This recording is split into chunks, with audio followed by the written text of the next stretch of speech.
el año 1964, dos italianos escarbando allá en Siria, si es que deja algo el bárbaro este que está ahora por allí, y encontraron una biblioteca entera, una biblioteca que había ardido, la había quemado un rey que se llamaba Naram Sin, que por cierto tiene unas inscripciones preciosas, hijo del gran rey de los acadios, Sargón, que sale también en muchas cosas. Ese incendió aquello y curiosamente la biblioteca aquella, los libros no se quemaron. ¿Cuántos libros había? Alrededor, libros que no son libros precisamente, había alrededor de 20.000. Imaginen ustedes 20.000. ¿Por qué no ardieron? Porque eran de piedra. No exactamente de piedra, sino unas tablillas de arcilla, por lo tanto el agua no les hizo nada. Estaban todos colocaditos, todavía inclinados allí. A partir de entonces empezaron los que ya sabían algo de leer inscripciones antiguas, empezaron a darle vueltas y por ahí. ¿Qué es el resumen también de todo lo que sacamos de todas estas tablillas? Nos interesa sobre todo de todo lo que hablan, porque hoy les hablaron de Gilgamesh y todo eso es cierto, todo eso es cierto. Ahora, a mí me interesa una cosa de esas tablillas. Hablaban de los dioses. Yo saben que escribí uno de los libros que le andan por ahí ahora es Defendámonos de los dioses. Hace 30 años yo escribí ese libro ya. Yo le empecé a llamar los dioses porque son los que mandan. Aunque mucha gente, muchos doctores, no crean en eso, muy bien. Hablaban de sus dioses. ¿Qué nos decían de sus dioses? Las cualidades que vemos ahí que me interesan y que luego las enchufaré con lo que hoy sucedió. Porque aquello sucedió y hay mucha gente que cree que aquello pasó y pasó. No, eso está pasando hoy día. Y eso es lo que la gente, muchos no se dan cuenta, de que los casos de hoy son aquellos casos de entonces. La continuación. ¿Qué nos decían de los dioses? Nos decían, mire, que eran, primero de todo, eran visibles, los veían, eran físicos. Y hay algunas de estas tablillas e inscripciones en que, por ejemplo, no sé si fue Moloch o Marduk, uno de aquellos dioses, que le dice a Ciro, vete a Babilonia, le da la orden. Y dice él, y él fue conmigo, el cronista fue con el rey, a su lado todo el tiempo en el camino, de modo que eran visibles, primera gran cosa. Segundo, eran muy crueles. Tercero, eran muy lujuriosos, eran sexuales, les gustaban las mujeres humanas, ¿verdad? Que eran de inferior categoría.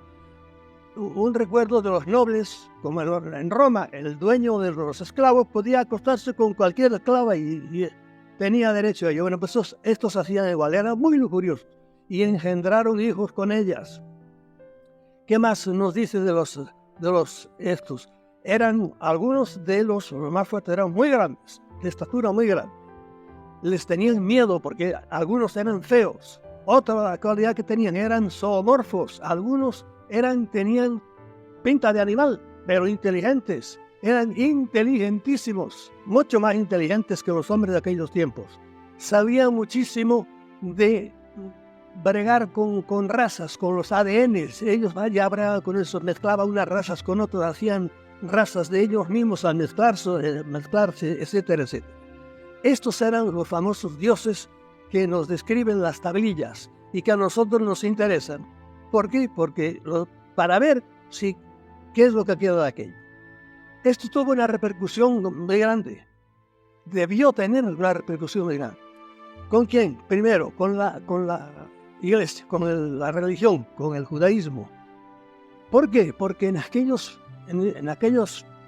papeles, en aquellas que no eran papeles, o sea, que eran, como les digo, unas vidas de este tamaño, poco más o menos, y algunos chiquitos, casi como un poco más grande que una cajetilla. Pero ahí estaba una letrita chiquita que costó años el descifrarla, porque no el escrito cuneiforme no solo era sumerio, los acadios tenían el suyo y había el elamita, había muchos, pero lo han ido sacando. De estos se dijo el más famoso, pues, Zecarías Sitchin, al cual lo critican mucho otros también, porque él se hizo muy famoso porque escribió una serie de libros, pero otros que saben tantos como él no han escrito tantos libros, profesores de universidad, y no están del todo de acuerdo con lo que dice Sitchin. Bien, en esos aparecían nombres de la Biblia. Eso le dio fuerza a la Biblia, fuerza histórica, porque había cosas de la Biblia de las que se dudaba que aparecen allí. Por ejemplo, los nombres de los reyes, los nombres de las ciudades, las guerras. Había una batalla que aparece en el Génesis, no sé en qué libro, que había luchado Abraham contra 5 reyes y decían los comentaristas, pero esto parece que es una invención, pero hay nada, ahí está en las tablillas con el nombre de los reyes y el nombre de las ciudades de los que ellos eran reyes. Bien, la iglesia le hizo caso a esta cosa. No. ¿Por qué? Lo veremos enseguida, porque esto es para la iglesia, como yo digo, todo el fenómeno ovni, toda esta fenomenología es ácido sulfúrico. Para la ortodoxia pura cristiana le pone unas dudas tremendas. No a la totalidad, pero sí a muchas cosas. Bien, de modo que a la iglesia, los historiadores eran los que debían haberse interesado, tampoco se han interesado mucho. Para ellos la historia del hombre occidental empezó con los griegos y por ahí como si antes, y esto de que estoy hablando es del año alrededor del año 3000, 2500, 2000, es decir, hace casi 5000 años antes de nosotros, 3000 años antes de Jesucristo. De modo que la historia empieza, como dice un libro muy famoso por ahí, la historia empieza en Sumer, ahí. Y tampoco es así, porque empezó mucho antes. Lo que pasa es que entonces no tuvimos la suerte, o no escribieron ellos lo que tenían. Los círculos de cosechas para mí realmente son un mensaje muy genérico que nos dice, estamos aquí. Como lo hacen la gente delicada. Una cosa que me he olvidado decirles, de los dioses, unos eran buenos y otros eran malos. Esta mañana les han dicho nombres de dioses buenos y de dioses malos. Por ejemplo, el que sintetiza era, según lo oía yo, y no es que lo oyera esta mañana por primera vez, Enlil era el malo y su hermano Enki era el bueno, que nos ayudaba.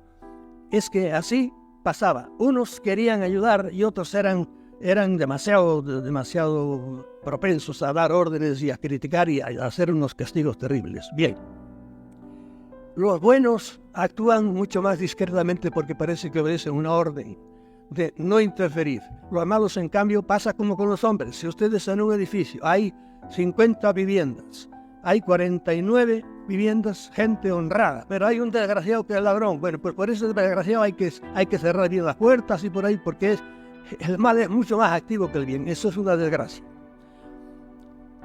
No les digo más de esto. Prescindo de cosas, por ejemplo,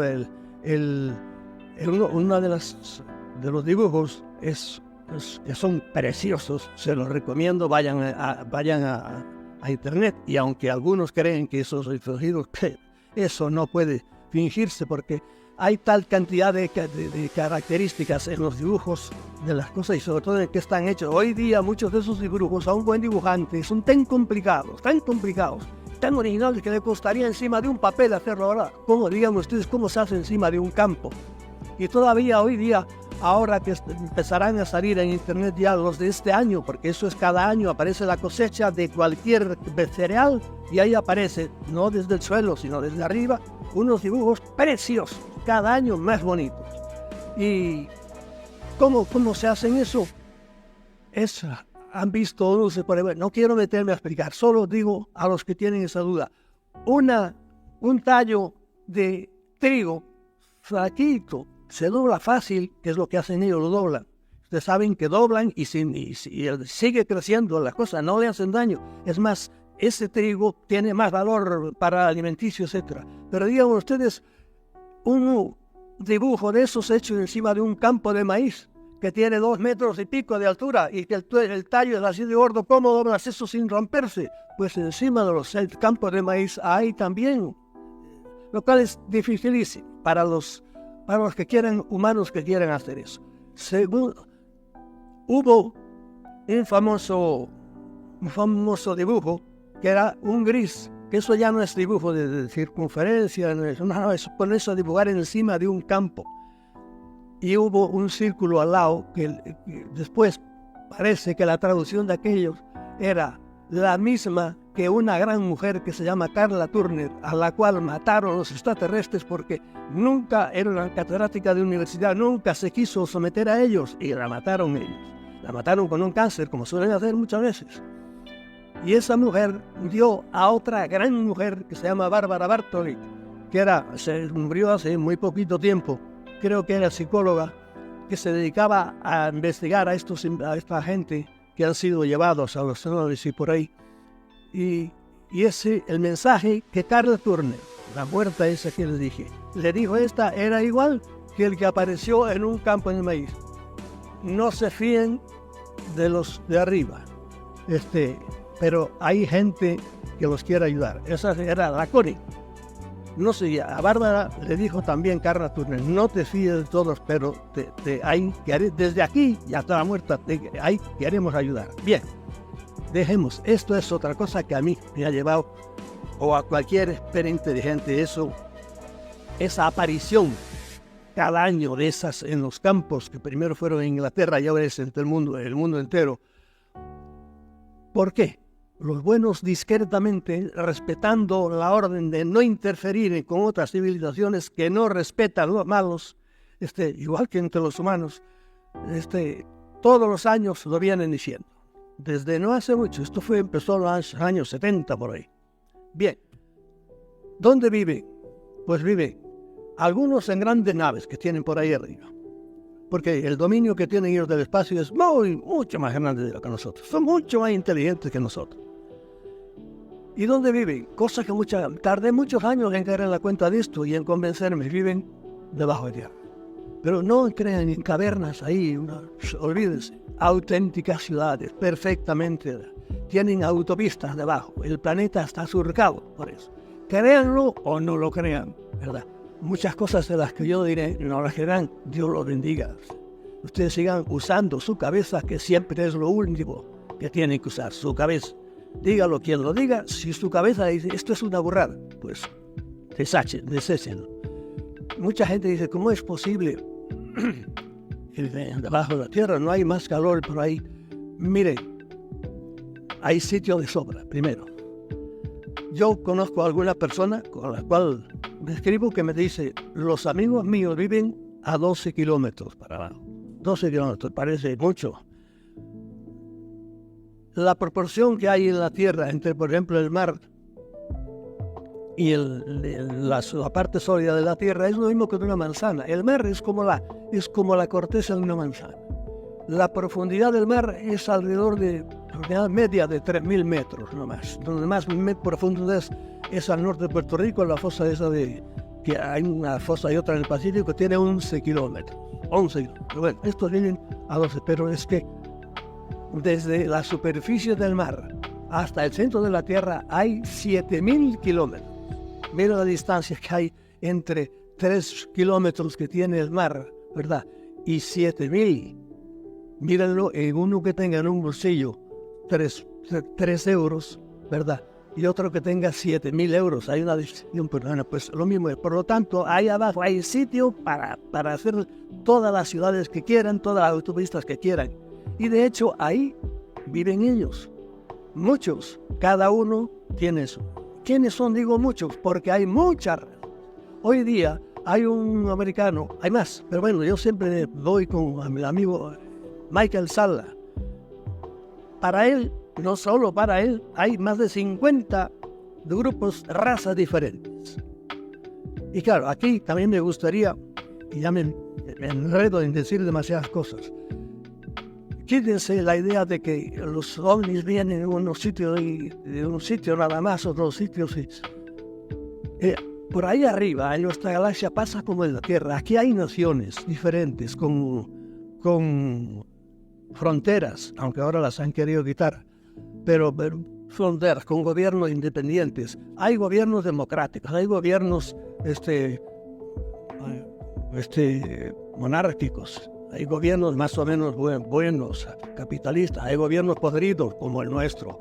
Hay gobiernos de todos los tipos. La gente de un sitio va para otro, se casan, hacen peleas. Eso es lo que han hecho desde siempre, peleas y guerras y guerras y guerras. Y había que esperar ahí, ¿por qué tantas guerras? Ya verán por qué. Por ahí arriba es igual. En vez de unas patrias, hay planetas. Créanlo, esas tienen razas. Y hay planetas de gente buena y hay planetas de gente mala. ¿Por qué son malos? No lo sé. ¿Por qué fulano de tal es un sinvergüenza? Hay 40.000, lo están viendo todos los días en los periódicos. Pero es un sinvergüenza, ¿verdad? Y de hecho por eso lo metieron en la cárcel. Hay planetas de gente mala. ¿Por qué están muchos de ellos aquí? Porque huyeron de su planeta, porque otro se lo invadió, otros más fuertes que ellos. ¿Por qué están muchos de ellos? Porque su planeta ellos mismos lo acabaron con guerras también, sobre todo estas salvajes de bombas atómicas y todo eso. Y por eso vinieron aquí. Sabemos, por ejemplo, que ha habido razas buenas que han querido hacer tratos para ayudarnos y las autoridades humanas no han querido. Eso nos lo han dicho razas extraterrestres. En cambio, otras razas malévolas, porque enseguida veremos que esto es igual que nosotros, los hay buenos y los hay malos, han hecho tratos con autoridades y estos sí las han aceptado. Tratos de llevarse gente, de que la iban a devolver, que no le iban a hacer daño ninguno, era para hacer estudios y por ahí por allá. Hecho concreto, y ya digo, huyo de los hechos concretos. ¿Sí? Eisenhower fue sabemos de él exactamente el día, el mes de marzo creo que fue del año 1954, en la base Holloman, fue el primer contacto que sepamos, seguramente hubo antes, bajaron encima de una base aérea, se pasó un ovni, bajaron dos sombreritos, caminaron, ya lo estaban esperando los militares, allí hicieron un trato. A poco tiempo, en una base de California, que ahora ha cambiado de nombre, allí fue Eisenhower a verlo. ¿Sabe con quién fue? Con el cardenal católico de Los Ángeles y con un amigo suyo general. El amigo suyo general, pues, que es por quien lo sabemos, quedó tan achocado, tan como dicen en Puerto Rico, cuando vio a aquel hombrecito allí muerto, ¿verdad? Un extraterrestre de un platillo caído, se quedó. En una carta a su hermano le explicó cómo él ya era otro hombre, después de haberse convencido de que en este mundo no en este mundo y el planeta, hay otros seres inteligentes. Y si llegan hasta aquí es que son inteligentes más que nosotros, han hecho aparatos que nosotros no podemos hacer. Bien, y eso en concreto, pero sabemos de muchas otras cosas. ¿Qué más sabemos? A muchos hombres y mujeres los han cogido, los han llevado, a unos los han tratado muy mal, y a otros los han tratado muy bien. Igual que hacemos los humanos, vamos a un sitio y nos echamos amigos, o al revés, nos hacemos enemigos de otros. Bien, ¿qué más cosas puedo decirles de las infinitas que se pueden decir de los ovnis? Resulta que fulano y tal, y fulano y tal, y fulano y tal, que son de naciones muy diferentes, me cuentan lo mismo. Muchos saben lo que están haciendo, híbridos. Quieren coger nuestro ADN, porque ellos ya no pueden reproducirse. No todos, unos cuantos. Porque por haber abusado de muchas cosas, o por fruto de guerras atómicas, ¿verdad? Y están aquí locos haciendo. Me acuerdo que una mujer muy famosa en el mundo de los ovnis, llamada Krista Tilton, me contaba lo que ella veía. Veo muchas cunas, con unos bebés allí, y que son mixtos. Iba a decir sangre humana, no es exactamente sangre humana y cosa de ellos. Les cuesta un trabajo echarlo para adelante, fracasan muchísimo. Y por eso ustedes habrán oído, los que se dedican a esto, mucha mujer, por ejemplo, que de repente está en estado y no está con hombre ninguno, y al cabo del tiempo, ¡pum!, le desaparece el feto y se lo lleva. Eso parece un cuento, no, eso es real. Yo conozco gente así, como también la casuística es infinita. Yo conozco gente, varones y mujeres, a los cuales se les aparece un ser que no saben ni si es de un planeta ni si es del infierno. Viene y copula con ellos, tiene sexo con ellos. Y esto me lo ha contado él o me lo ha contado ella. Por lo tanto, no puedo dudar cuando un hermano mío o una persona a la cual yo conozco viene y me cuenta, no puedo dudar. Y te lo cuentan con lágrimas en los ojos. Y eso es así. Y a la humanidad, claro, le cuesta muchísimo trabajo creer esto, porque es muy duro de creer, ver que somos realmente lo que somos. Somos esclavos de otros, pero mientras nos dan un poco de comer, pues nada, seguimos viviendo por ahí. Y yo conozco, como les digo, gente que los han llevado y los siguen llevando, porque no es que una cosa pasó, no. De vez en cuando me escriben gente diciéndome la última visita lo que han visto por allí. En esas cuevas hay sitios donde se juntan, no todos, sino tienen, igual que nosotros, la junta de los 8, de estos que se juntan de vez en cuando en algunas ciudades del mundo, ¿no? Los Bilderberg son otros. Se juntan. ¿Para qué? Porque hay discusiones entre ellos, porque hay peleas entre ellos, hay roces entre ellos para llegar a acuerdos y a veces no llegan a acuerdos y se pelean entre ellos. Yo tengo testimonios, por ejemplo, de un piloto colombiano.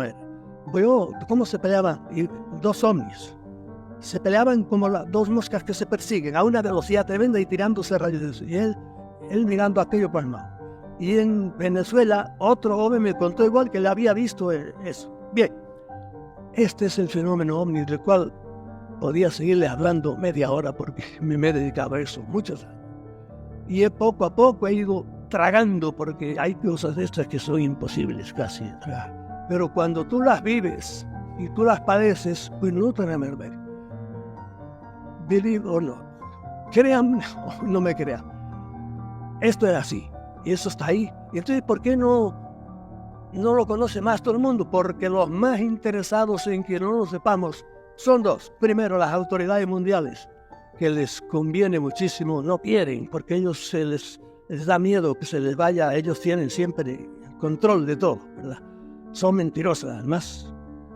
Como verán un poquito más tarde, tienen los que están de autoridades mundiales son unos perfectos esclavos de esto. Solo llegan a grandes autoridades la gente que ellos colocan. Estas inteligencias no humanas. Y segundo, ¿por qué no los conocemos? Porque ellos, los estudiantes, no quieren que lo sepamos. ¿Por qué? Porque quieren seguir ordeñándonos. Porque ellos viven de nosotros. Viven de nosotros, no necesitan. Nosotros les damos un alimento que es... ¿Cómo aprovechamos los hombres a los animales? A unos les aprovechamos el cuero, y a otros la leche, y a otros la carne, y a otros que nos tienen del carro hasta hace poco porque era la atracción animal, y a otros los educamos para el circo. A los animales los usamos de mil maneras, ellos a nosotros nos usan igual.